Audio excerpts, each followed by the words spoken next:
கலைஞர் என்னும் தாய் என்கிற இந்த மாபெரும் விழாவிலே கலந்து கொண்டு இந்த தாய் காவியத்தை இன்றைக்கு பொதுமக்களுக்கு அர்ப்பணித்திருக்கிற 8 கோடி தமிழர்களுடைய இதய வேந்தரும் ஒட்டுமொத்த கழகத்தினுடைய உதய சூரியமாயிருக்கிற தமிழகத்தினுடைய முதல்வர் என் நெஞ்சமெல்லாம் நிறைந்திருக்கிற என்னுடைய அன்பு தலைவர் அருமை அண்ணன் தளபதியார் அவர்களே, திரையுலகத்தினுடைய சூப்பர் ஸ்டார் ரஜினிகாந்த் அவர்களே, இளைஞரும் மற்றும் சிறப்பு செயலாக்கத்துடைய அமைச்சர் மாண்புமிகு இளவல் உதயநிதி அவர்களே, நம்முடைய அடிகளார் பொன்னம்பல அடிகளார் அவர்களே, பத்திரிகை உலகத்தினுடைய ஜாம்பவான் இந்துராம் அவர்களே, அருமை அண்ணன் மாண்புமிகு அண்ணன் துரைமுருகன்,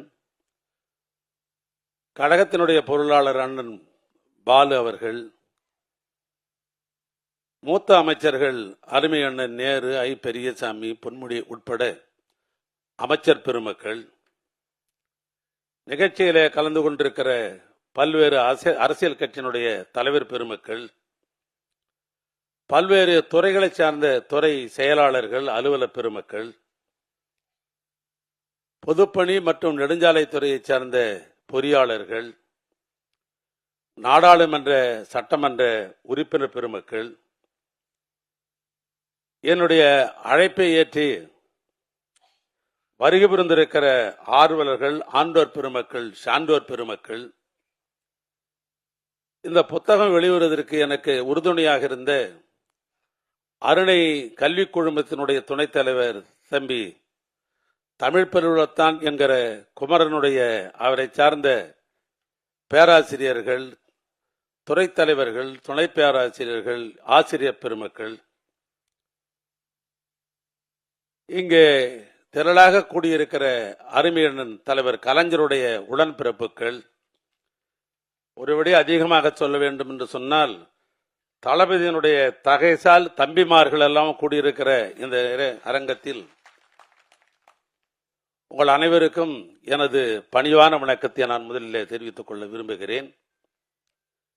இந்த கலைஞர் என்னும் தாய் என்கிற இந்த புத்தகம் எழுதுவதற்கு எனக்கு உந்து சக்தியாக இருந்தது தலைவர் கலைஞர் எழுதிய நெஞ்சுக்கு நீதி. அத்தனை பாகத்தையும் நான் படித்திருந்தாலும் கூட முதல் பாகத்திலே பல்வேறு நமக்கு கிடைக்கப்பெறாத செய்திகள் எல்லாம் அதில் இருந்தது.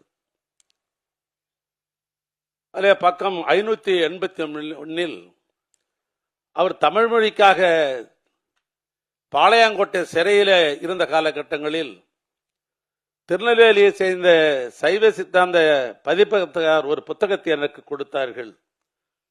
அதுதான் தாய்க்காவியம். ரஷ்ய எழுத்தாளர் மேக்சிம் கார்கி எழுதிய அந்த தாய்க்காவியத்தை நான் படித்தேன். பெருமைத்தக்க இனிமைத்தக்க ஒரு இனிமையை நான் பெற்றேன் என்று அவர் எழுதியிருந்தார்கள். அதற்கு பின்னால் அந்த புத்தகத்தை வாங்கி படிக்க வேண்டும் என்ற ஒரு எண்ணம் எனக்கு தோன்றியது. சென்னையில செஞ்சுரி புக்ஸ் அந்த பகுதிக்கு சென்று அங்கு அந்த புத்தகத்தை வாங்கி வந்தேன். அது ஒரு காரணம். இன்னொன்று, மதுரையில தியாகராஜ பல்கலைக்கழகத்தில தியாகராஜ கல்லூரியில தமிழ்த்தினுடைய தலைவராக சங்கரநாராயணன் என்று ஒரு இருந்தார். அவர் அவ்வை நடராஜனுடைய உறவினர். அவர் அவ்வை நடராஜனுடைய தந்தை பேர் அவ்வை துரைசாமி என்று பெயர். அவரையும் நான் அறிவேன். அந்த சங்கரநாராயணன் என்பவர் அந்த தியாகராஜ கல்லூரியுடைய தமிழ்த்துறையுடைய தலைவராக இருந்தவர். அவர் வயது அவருக்கு 85. என்னை பார்க்க வேண்டும் என்று 2 நண்பர்களிடத்திலே சொல்லி அனுப்பினார்கள். நானே அவருடைய இல்லத்திற்கு போனேன். என்று சொன்னால் அவர் பிறந்தது திருவண்ணாமலைக்கும் பக்கத்தில் இருக்கிற கீழாத்தூர் என்பது. 85 ஒரு பெரியவர் நம்மை அழைக்கிறார் என்று நான் இல்லம் தேடி போனேன். அவர் மகன்தான் நம்முடைய தமிழக அரசிலே மெய்யகண்டத்தேவன் என்கிற ஒரு IAS அதிகாரியாக இருந்து பணியாற்றி வருவார். இந்த சங்கரநாராயணத்தை கொண்டு அவரிடத்திலே, ஐயா எங்களை வர சொன்னீர்கள் என்ன என்று கேட்டேன். அப்பொழுது சொன்னார், நான் நேரடியாக தமிழ்நாட்டு முதலமைச்சர் கலைஞரை பார்க்க எனக்கு வாய்ப்பில்லை. பல முறை நான் முயற்சித்திருக்கிறேன். ஆனால் நான் தமிழ் துறையில் இருந்து பல பேருக்கு முனைவராக டாக்டர் பெறுவதற்கு பல பேருக்கு நான் உதவியாக இருந்து பல பேருக்கு நான் டாக்டர் பெற்றம் பெறுவதற்கு நான் உதவியாக இருந்திருக்கிறேன். நான் புறநானூறு, அகநானூறு, பல்வேறு இலக்கியங்களை நான் படித்திருக்கிறேன். ஆனால் நான் எண்ணி பார்க்கிறேன், என்னுடைய 85 வயதிலே என்னுடைய தமிழ் தொண்டை நான் எண்ணி பார்க்கிற பொழுது பல புலவர் பெருமக்களிடத்திலே பல பேர் நான் பழகி இருக்கிறேன். ஆனால் எனக்கு ஆச்சரியத்தக்க செய்தி என்னவென்று சொன்னால், பட்டிமன்றமாக இருந்தாலும் முதல்ல இருப்பவர் கலைஞராகத்தான் இருக்கிறார். கவியரங்கமாக இருந்தாலும் அதில் முதல்ல கலைஞராகத்தான் இருக்கிறார். திரையுலகமா என்று சொன்னாலும் அதிலும் கலைஞர் இருக்கிறார். ஏன் அரசனுடைய ஆட்சி என்று சொன்னாலும் அதிலும் இந்தியாவில் கலைஞர்தான் இருக்கிறார். ஆக எதிலும் முதலாக இருப்பவர் என்று சொல்லிவிட்டு சொன்னார். இது அனைவருக்கும் சாத்தியக்கூறு அல்ல. கருவிலே திரு இருந்தால்தான் அது அப்படி இருக்கும். எனவே கருவிலே திரு என்கிற இந்த தாய்மை கலைஞருக்கு இருந்த காரணத்தினால்தான் இந்தியாவிலே முதன்மையாக தாயாக இருக்கிறார். இந்த செய்தியை போய் சொல்லுங்கள் என் இடத்திலே சொன்னார்கள். நான் அண்ணன் கலைஞரை கோபாலபுரத்திலே ஒரு நிகழ்வு பக்கத்திலே இருக்கிற பொழுது இந்த செய்தியை சொன்ன பொழுது, வானத்திலே இருக்கிற மதி எப்படி சிறப்பாக முழு நிலவாக இருக்கிற பொழுது எப்படி முகம் இருக்கிறோமோ அப்படி அண்ணன் கலைஞருடைய முகம் மறந்ததை நான் பார்த்தேன். அப்பொழுதுதான் நான் முடிவெடுத்தேன், இந்த தாயை பற்றி ஒரு காவியத்தை நாம் எழுத வேண்டும் என்று. ஏறத்தாழ 11 ஆண்டு காலமாக எப்பொழுதெல்லாம் எனக்கு அரசு பணிகள், கழக பணிகள் இல்லாத பொழுது ஓய்வுகள் எல்லாம் கிடைத்ததோ, இரவு நேரத்தில் 11 மணிக்கு ஆரம்பித்து 12 மணி 1 மணி வரைக்கும் இந்த தாய்க்காவியத்திற்கு பல்வேறு புத்தகங்களை படித்து அது குறிப்பெல்லாம் எடுத்து படிக்க வேண்டிய ஒரு இலக்கை அமைத்துக் கொண்டு நான் அதை எழுதினேன். இது யாரை வைத்து இதை வெளியிடுவது என்று நான் யோசித்த பொழுது, நான் ஆரம்பத்திலே குறிப்பிட்டது போல என்னுடைய அண்ணன் தமிழ்நாட்டுடைய முதலமைச்சர் என்ற அந்த அளவுகோலையும் நான் எடுத்துக்கொள்ளவில்லை. ஆனால் இன்னைக்கு தமிழ்நாட்டிலேயே ஒரு மாமனிதர் இருக்கிறார் என்று சொன்னால் தமிழ்நாட்டு முதலமைச்சர் தான் மாமனிதர் என்கிற அந்த உணர்வோடு இன்றைக்கு தமிழ்நாட்டு மக்களை பேணி காப்பவராக இருக்கிற காரணத்தினால்தான் அவரை கையால் இதை நான் வெளியிட வேண்டும் என்று நான் கருதினேன். பன்னெண்டாம் அடிகளார் ஒரு கருத்தை சொன்னார்கள், 2 வரியிலே சொன்னார்கள். அன்பால் உயிர்கள் ஒன்றாகும், அறத்தால் உலகம் நன்றாகும். அன்பால் உயிர்கள் ஒன்றாகும், அறத்தால் உலகம் நன்றாகும் என்கிற சித்தாந்தத்தின் மூலமாக இன்றைக்கு பயணித்துக் கொண்டிருக்கிற தலைவர் யார் என்று சொன்னால் நம்முடைய அருமை அண்ணன் தளபதியார் அவர்கள் தான். இது வெளிப்படையான உண்மை. திராவிட 21, 21ஆம் நூற்றாண்டுகளில திராவிடத்தை, தமிழை திராவிடம் தான் வளர்த்தது. அது யாராலும் அதற்கு சந்தேகமே இல்லை. தமிழை வளர்த்தது என்று சொன்னால் கியாப விஸ்வநாதிலிருந்து, பெருஞ்ச அண்ணாவிலிருந்து, தந்தை பெரியாரிலிருந்து, என் தலைவர் கலைஞர் முதல் கொண்டு இங்கே பட்டியல் போட்டார்கள் நம்முடைய அடிகளார் அவர்கள். ஆக 21, 21ஆம் நூற்றாண்டில இந்த திராவிடத்தை, நம்முடைய திராவிடம் தமிழை வளர்த்திருந்தாலும் கூட ஒரு காலத்திலே தமிழை வளர்த்தது பக்தி இலக்கியங்கள். அதை நாம் மறந்துவிட முடியாது. என்னடா ஒரு பகுத்தறிவாளன் இப்படி பக்தி இலக்கியத்தை பேசுகிறான் என்று உடனே எண்ணக்கூடும். ஆனால் உண்மை என்னவென்று சொன்னால், பிற்பகுதியிலே திராவிடம் தமிழை வளர்த்திருந்தாலும் கூட, ஆக தமிழை வளர்த்த பெருமை பக்தி இலக்கியத்திற்கு ஒன்று. அந்த பக்தி இலக்கிய சமயக்குறள்கள் 4 பேர், அதில் 2 பேர், ஒன்று திருஞான சம்பந்தர், இன்னொன்று மாணிக்க வாசகர். அந்த புத்தகத்தை நான் பிரட்டிய பொழுது அதிலே அருமையான ஒரு வார்த்தை இருந்தது. அவனி தாயன நின்று உகந்த தலைவன் என்று ஒரு வார்த்தை இருந்தது. அவனி தாயன நின்ற உகந்த தலைவன் என்று. அதுக்கு என்ன பொருள் என்று சொன்னால், உலகுக்கே தாயாக நின்று மகிழ்ந்த தலைவன் என்று அதிலே பொருள்படுகிறது. மாணிக்கவாசர் எழுதிய திருவாசகத்தை என்ன சொல்கிறார் என்று சொன்னால், தாயிற் சிறந்த தயா ஆனந்த தத்துவன் என்று எழுதியிருந்தார். அதுக்கு என்ன பொருள் என்று சொன்னால், தாய் போல் சிறந்த கருணை உள்ளம் கொண்டவர் என்று அதில் பொருள் இருந்தது. பால் நினைந்து ஊட்டும் தாயினும் சால பரிந்தது என்ற பொருள். பசிவருமே குழந்தைக்கு என எண்ணி காலாட்டும் பாலூட்டும் தாயை போல, ஆர்க்கும் இடுமின் அவர் எண்ணின் மீன், பார்த்திருந்து உண்மின் பழம்பெருள் போற்றும் மின், வேட்கை உடையின் விரைந்து உண்மின் என்று திருவாசகம் இப்படித்தான் சொல்லுகிறது, திருமந்திரம் இப்படித்தான் சொல்லுகிறது.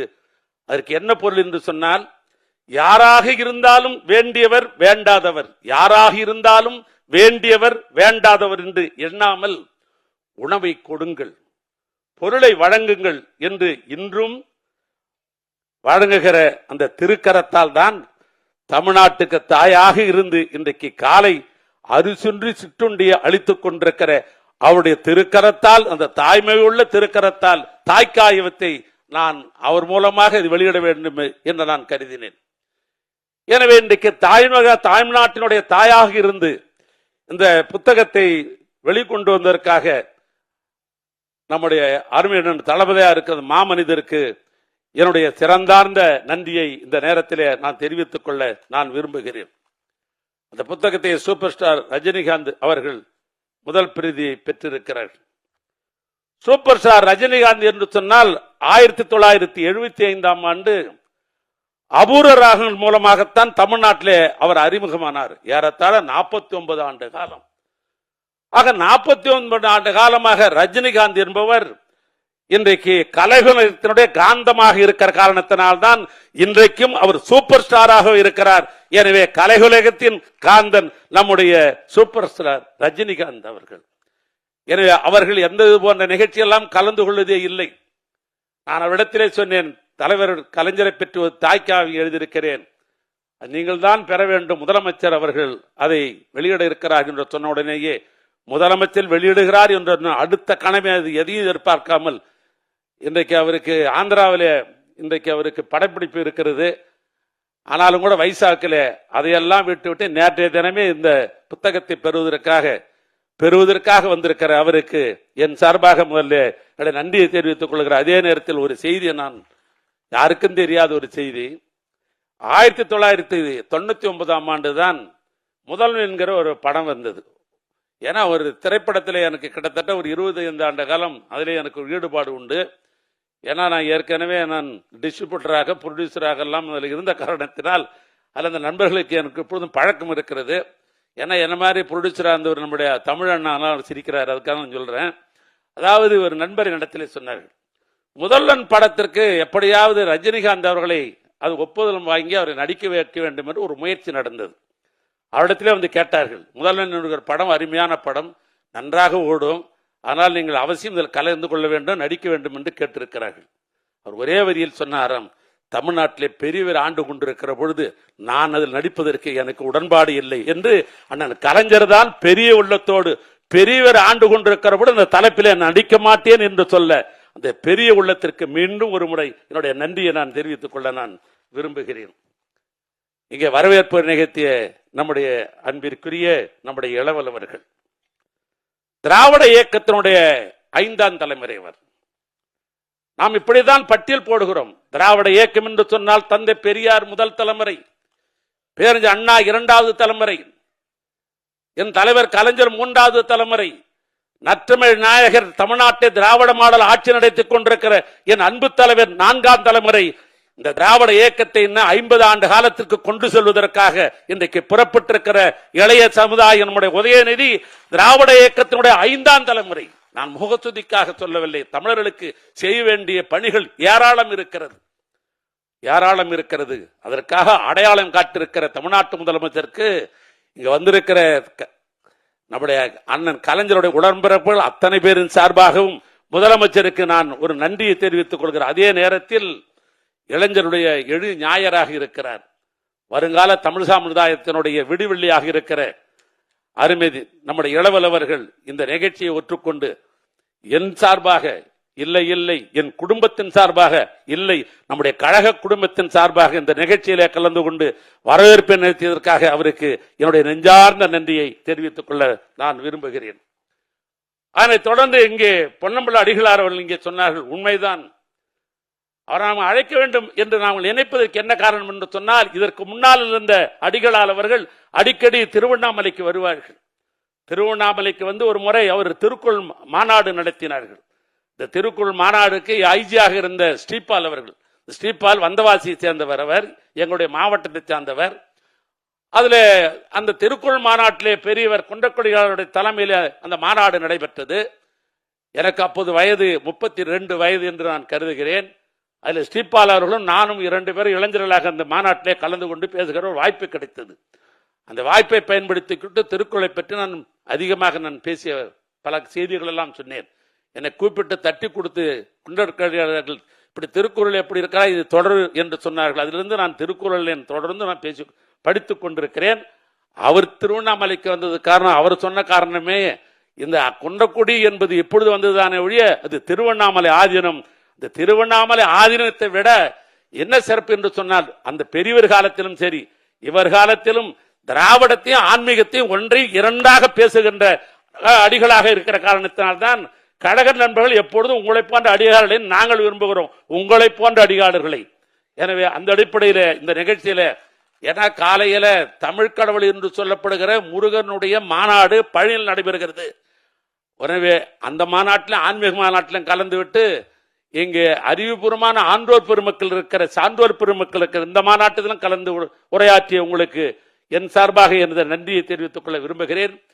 அதே போன்று நம்முடைய பத்திரிகை உலகத்தினுடைய ஜாம்பவான் என்று சொல்லப்பட்டிருக்கிற நம்முடைய மதிப்பிற்குரிய திருமிகு இந்து ராம் அவர்கள், அவர் கல்லூரி காலத்திலேயே ஒரு பொது உடைமை சித்தாந்தம் உள்ளவர். அவர் கல்லூரி காலத்திலேயே ஒரு பொது உடைமை சித்தாந்தம் உள்ள மாணவர் பருவத்தில் இருந்து, ஆனால் அவர் எப்படி என்று சொன்னால் சில நேரம் நம்மிடத்தில் கூட கேட்பார்கள் எங்களுடைய நண்பர்கள் எல்லாம், பெரியவர் இந்துராம் அவர்கள் கலைஞர் காலத்திலும் சரி இன்றைக்கு எங்களுடைய தலைவர் காலத்திலும் உரை நிகழ்த்துகிற பொழுது அவருடைய சாயல் எப்பொழுதும் திராவிட சாயல் இருக்கும். அவர் படிக்கிற பொழுது பொது உடைமை சித்தாந்தத்தில் தான் அடிப்படையில் தான் அவர் வளர்ந்திருக்கிறார். ஆனால் வளர்ந்த பின்பு இன்றைக்கு அவருடைய உரைகளை பார்க்கிற பொழுது திராவிட சித்தாந்தத்தினுடைய அமைத்துக் கொண்டு அவர் உரை நிகழ்த்தி நான் பார்க்கிறோம். ஆனால் அவரையும் அழைக்க வேண்டும் என்று அழைத்தோம். எனவே அவருக்கும் எனது நெஞ்சார்ந்த நன்றியை நான் தெரிவித்துக் கொள்ள நான் விரும்புகிறேன். அதோடு மட்டுமல்ல, முத்தமிழன் கலைஞர் அவர்களுடைய வாழ்க்கை வரலாறு, அவருடைய செயல்பாடுகள், அவருடைய திறமைகள் இதையெல்லாம் ஒப்பிட்டு பார்க்கிற பொழுது வங்காள விரிகுடா போன்றது, வங்காள விரிகுடா போன்றது. அது வாரிக்கொள்ளலாம் என்றுதான் எனக்கு ரொம்ப ஆசை. ஆனால் எனக்கு கிடைத்ததோ ஒரு வாளி தண்ணீர் தான் கிடைத்தது எனக்கு. வங்காள விரிகுடா தலைவருடைய வாழ்க்கை வரலாறு என்பது வங்காள விரிகுடா, அது வாரிக்கொள்ள வேண்டும் என்றுதான் எனக்கு ஆசை. ஆனால் எனக்கு கிடைத்ததோ ஒரு வாளி தண்ணி தான். இந்த சாமானியனால் அதால் தான் முடிந்தது.